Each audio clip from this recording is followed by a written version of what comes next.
ఇదే చొప్పదండిలో degree college లేకపోతే మేడుపల్లి సత్యం అన్న మా యువకులు చదువుకుంటారు. డిగ్రీ కాలేజ్ ఇవ్వాలి అంటే ఇవాళ మీకు డిగ్రీ కాలేజ్ ఇచ్చినాం.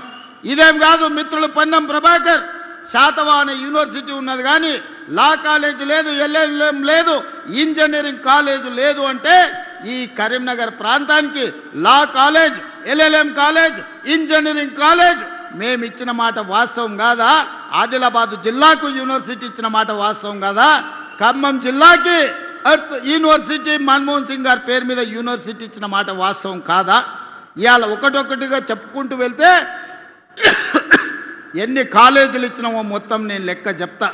పిల్లల కష్టాలు తీర్చడానికి శత విధాల ప్రయత్నం చేస్తున్నాం. నిరుద్యోగ యువకులకు 70,000 ఉద్యోగాలు ఇచ్చినాం.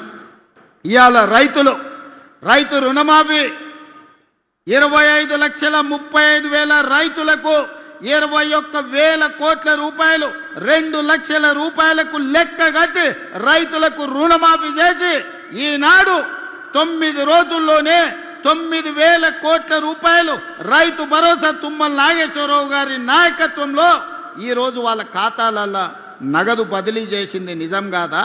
ఉత్త వ్యవసాయం మీదనే 1,15,000 కోట్ల రూపాయలు రైతుల కోసం ఈరోజు మనము నగదు బదిలీ చేసినాం. రైతులకు ఉచిత కరెంట్ ఇస్తున్నాం. ఇవాళ రైతు బీమా పథకాన్ని మనం అమలు చేస్తున్నాం. అదే కాదు, ఆనాడు కేసీఆర్ అన్నాడు ఒరేసుకుంటే మీరు ఊరేసుకున్నట్టే అని. మిమ్మల్ని మాత్రం ఒరేసుకుంటే ఊరేసుకున్నట్టే అన్నాడు. ఆయన ఫామ్ హౌస్లో 150 ఎకరాల వరి పండిస్తే కావేరీ సీడ్స్ వాళ్ళు 4,000 రూపాయలకు క్వింటాలు కొన్నారు.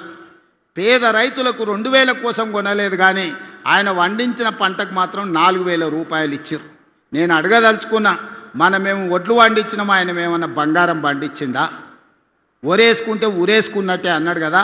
అలాంటి ఇదే రాష్ట్రంలో నేను వచ్చిన తర్వాత, ఇందిరమ్మ రాజ్యం వచ్చిన తర్వాత రైతులందరికీ చెప్పినాం, మీరు వరి పండించండి, సన్న ఒట్లు పండించండి, గిట్టుబాటు ధరనే కాదు క్వింటాల్కి 500 రూపాయల బోనస్ ఇచ్చి చివరి గింజ వరకు కొంటామని రైతులు పండించిన ప్రతి గింజ దేశంలోనే ఈనాడు 2 ఏళ్ల ప్రతి పంట అత్యధికంగా ఒడ్లు పండించిన రాష్ట్రం తెలంగాణ రాష్ట్రం.